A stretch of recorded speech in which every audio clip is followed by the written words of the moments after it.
Hello friends, today I am going to discuss Dibyendu Palit's story Alam's Own House. Alam's Own House is an example of partition literature.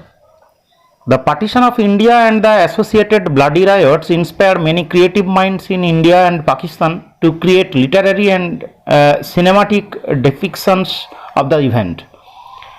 Some creations depicted the massacres during the refugee migrations, others concentrated on the aftermath of the partition in terms of difficulties faced by the refugees in both sides of the border.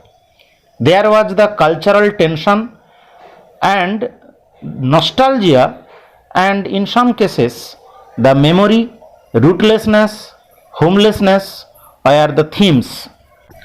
In this video, I am going to discuss the text line by line. So friends, watch till the last.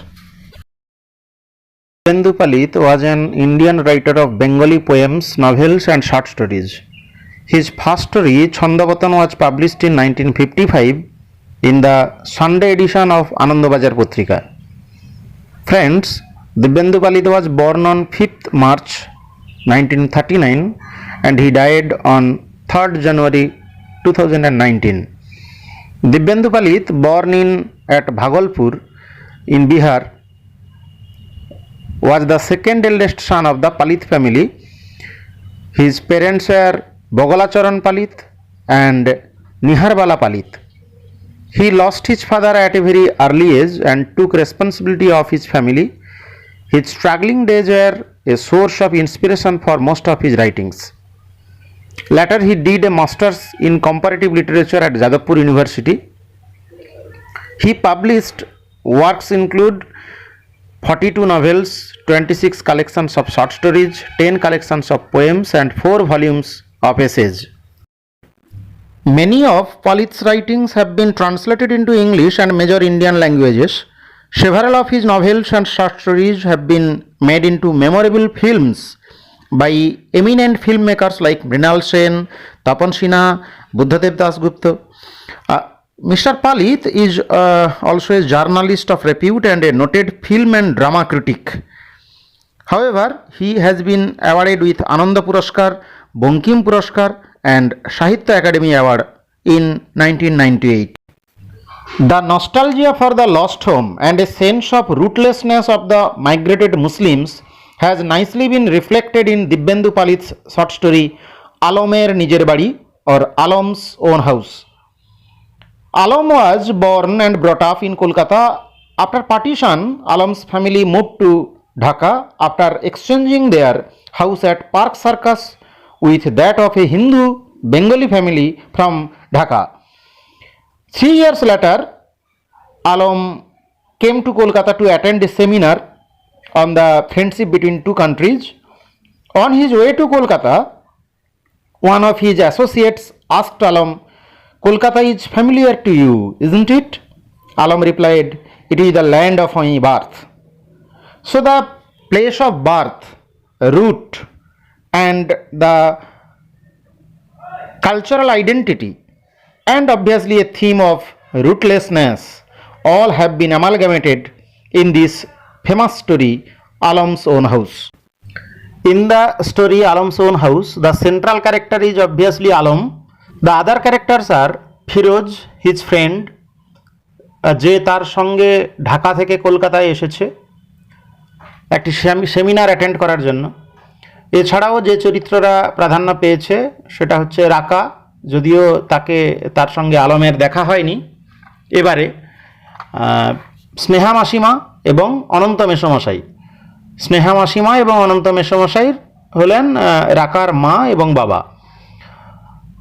আসলে এই অনন্ত মেসমশাইয়ের সঙ্গে আলমদের বাড়ির exchange হয়েছে। অনন্ত মেসমশাইয়ের বাড়ি ছিল ঢাকায়। পার্টিশনের পরে তারা যখন সমস্যা বুঝলেন তখন তারা কলকাতায় শিফট করলেন।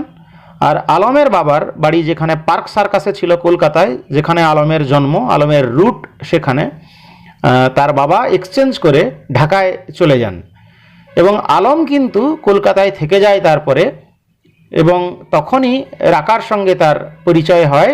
রাকা যেহেতু তাদের বাড়িতেই থাকতে আসে, যদিও এটা আর এখন আলমের বাড়ি নয়, অনন্ত মেসমশাইদের বাড়ি হয়েছে। আলম ওই বাড়িতেই থেকে যায় যে বাড়িতে তার জন্ম, পার্ক সার্কাসের সেই বাড়িতে, কারণ তখন তার মাস্টার্স ডিগ্রি চলছিল এবং মাস্টার্স ডিগ্রি কমপ্লিট করার জন্য সে কলকাতায় থেকে যায় এবং পরে এখানে সে প্রফেসরও হয়, একটি কলেজে পড়াতো। কিন্তু তার বাবা মারা যাওয়ার পরে সে ঢাকায় চলে যায়। 3 বছর পরে একটি সেমিনার অ্যাটেন্ড করার জন্য, যে এই ভারত এবং বাংলাদেশের মধ্যে কি সম্পর্ক সেইটা নিয়ে একটি সেমিনার হবে। সেই সেমিনারে অ্যাটেন্ড করার জন্য আগে থেকে যদিও চিঠি পাঠিয়েছিল আলম ফিরে আসছে। আলম ফিরে আসছে তার নিজের বাড়িতে। এই জায়গা থেকেই আমাদের কিন্তু গল্পটা শুরু হচ্ছে। Friends, in Dibyendu Palit's story, nostalgia plays a great role. Like the stories of Bibhutibhushan Bandyopadhyay's Acharya Kripalini Colony or Amar Mitra's Wild Goose Country, nostalgia plays a great role. Mixed with the themes of identity crisis, the problematics of uprooting, or say the issue of resettlement, nostalgia gets a important place in the treatment of this story. Actually, nostalgia is a leitmotif in the stories of Bengal partition. The nostalgia for a lost space can be both romantic and painful, can be an anchor for the self as well as troubled with the recognition of violence. In the stories of Bengal partition, we will see the treatment of nostalgia actually leads to dehistoricization and an incredible connection with the violent past. The migration and memory affect the identity of the personage. In the context of Bengal partition, nostalgia, memory, resettlement actually function within the spatio-temporal constraints of refugee life and registers an imaginative utopia actually that is problematized in this story also. Friends, keeping these themes in our mind, let us start the text of Dibyendu Palit's Alomer Nijer Badi or Alam's own house. As the Bangladesh Biman aircraft left the skies of Dhaka and took off for Kolkata, the thoughts rushed back again. আসলে এখানে যে central character, তার মধ্য দিয়েই আমরা কিন্তু এই পুরো কাহিনীটা পাচ্ছি এবং খানিকটা মেমোরি, নস্টালজিয়া এগুলো সব ফিরে আসছে। বাংলাদেশ বিমান যখন ঢাকার আকাশে নামলো এবং তারপর যখন কলকাতার উদ্দেশ্যে পাড়ি দিল, তখনই এই চিন্তাগুলো তার মাথায় ফিরে এলো। Like everything else, there is also a time frame for returning. একটা সময় থাকে ফেরার। And once the point is the past, there's a feeling that it's not going to happen anymore. Raka had written in her last letter. Raka তার শেষ চিঠিতে এটা লিখেছিল। কাকে লিখেছিল বলার অপেক্ষা রাখে না, এখানে সেন্ট্রাল ক্যারেক্টার আলমকে চিঠি লিখেছিল রাকা।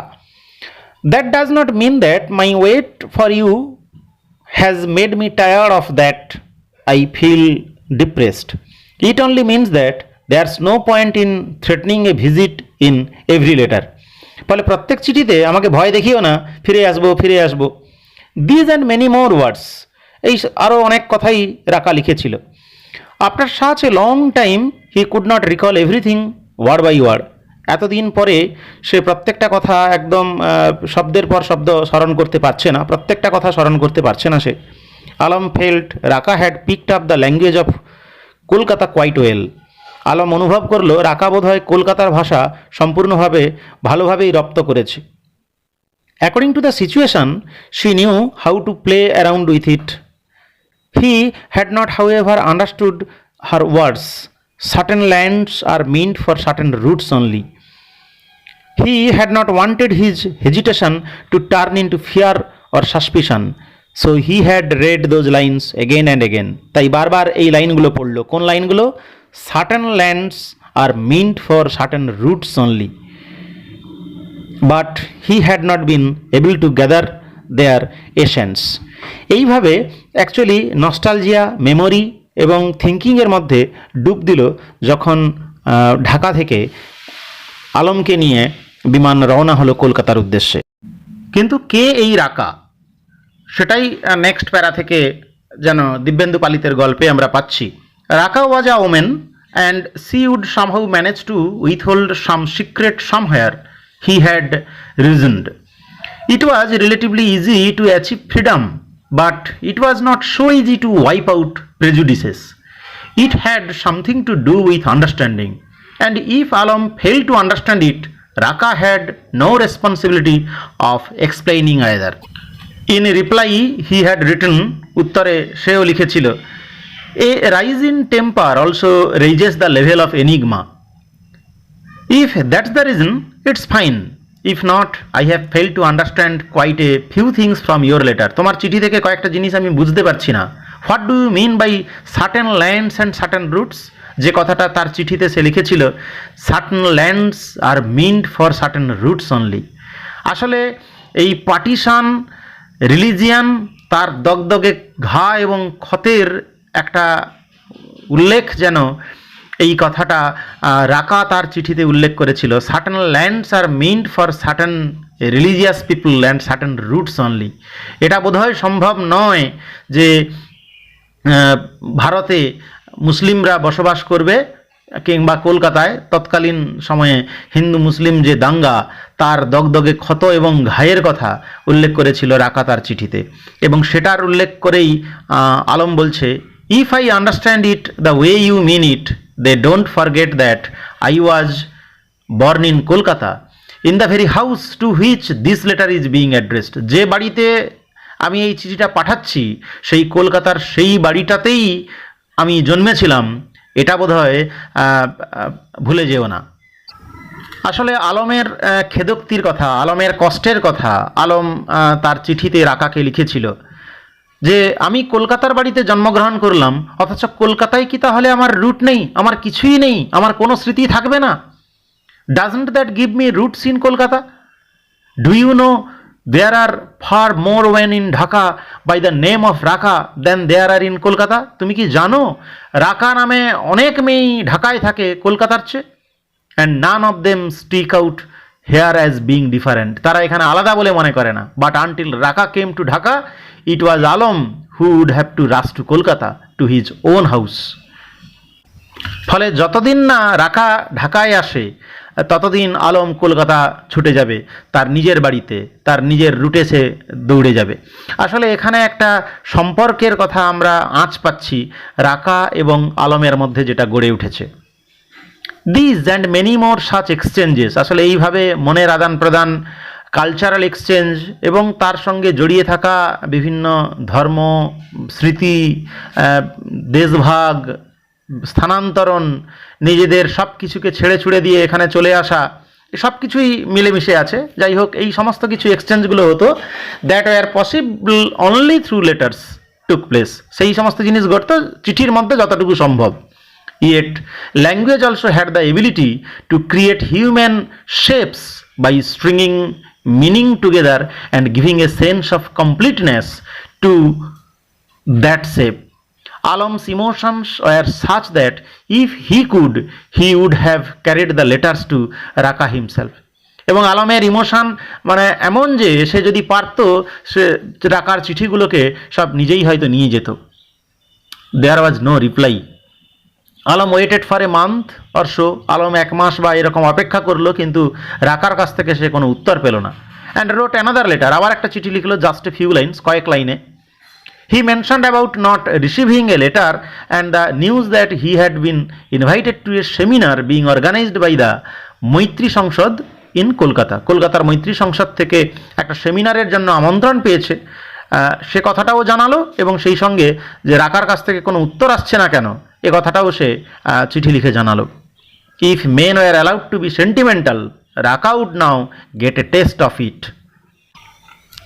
This time there was a reply but the handwriting was different. এবারে কিন্তু একটা উত্তর এলো, কিন্তু উত্তরটা এলো বটে, কিন্তু হাতের অক্ষর এবারে আলাদা। He tore open the envelope and unfolded the letter. Alam খামটা খুললো এবং চিঠিটা বের করলো। হিজ সাসপিশনস আর রাইট, হ্যাঁ তার সন্দেহ ঠিক। ইট ওয়াজ নট রাকা, ইট ওয়াজ আর মাদার, স্নেহা মাসিমা। ফলে আমরা ফার্স্ট টাইম এই স্নেহা মাসিমা চরিত্রটাকে পাচ্ছি। দ্য ফার্স্ট নিউজ ওয়াজ রাকা ওয়াজ আউট অফ টাউন। প্রথম যে খবরটা চিঠিতে লেখা রয়েছে সেটা রাকা শহরের বাইরে রয়েছে। And even when she was in Kolkata she was busy with studies. এবং কলকাতাতে থাকা সময়েও সে পড়াশোনায় ব্যস্ত ছিল। Her research work had not progressed much either. তার রিসার্চ ওয়ার্কও খুব বেশি এগোয়নি। So it was not always possible for her to keep up with writing letters. ফলে আমরা বুঝতে পারছি রাকা নয়, রাকার মা স্নেহা মাসিমা কিন্তু এক্সপ্লেন করেছেন কেন রাকা চিঠি লেখেনি এতদিন। Nevertheless Alam should write once in a while to tell them how he was doing. Finally Raka's father meshomoshai was very happy at the news of the seminar. যাই হোক, তৃতীয় যে জিনিসটি রয়েছে সেটা হচ্ছে মেসোমশাই, মানে অনন্ত মেসোমশাই, যার রেফারেন্স আমরা আবার প্রথমবারের জন্য পেলাম এই গল্পে। তিনি এই সেমিনারের খবর শুনে যাই হোক খুশি, অ্যান্ড সো অন ইত্যাদি ইত্যাদি ব্যাপার। That Raka was not around in Kolkata and that she was not aware of his letter was quite obvious from Sneha's letter. Sneha মাসিমার চিঠি থেকে এটা পরিষ্কার যে রাকা কলকাতাতে নেই, কলকাতার আশপাশে নেই, এবং সে এই চিঠির ব্যাপারটা জানে না। He had countered his suspicion with reasons. May June were the summer holidays, the universities was closed and they had numerous relatives all over India. Ever since 1946 the family had been branching out in all directions, Delhi, Pune, Patna, Ahmedabad. She loved to travel. সে ঘুরে বেড়াতে পছন্দ করে এবং গোটা ভারতব্যাপী তাদের যেহেতু আত্মীয়রা রয়েছে। It was not possible for her to visit one of those places on a sudden whim. That was however unclear where the words not always possible, সবসময় সম্ভব নয়, এই কথাটা যাই হোক পরিষ্কার হলো না। The problem was he could not ask for a clarification either from রাকা অর ফ্রম স্নেহা মাসিমা।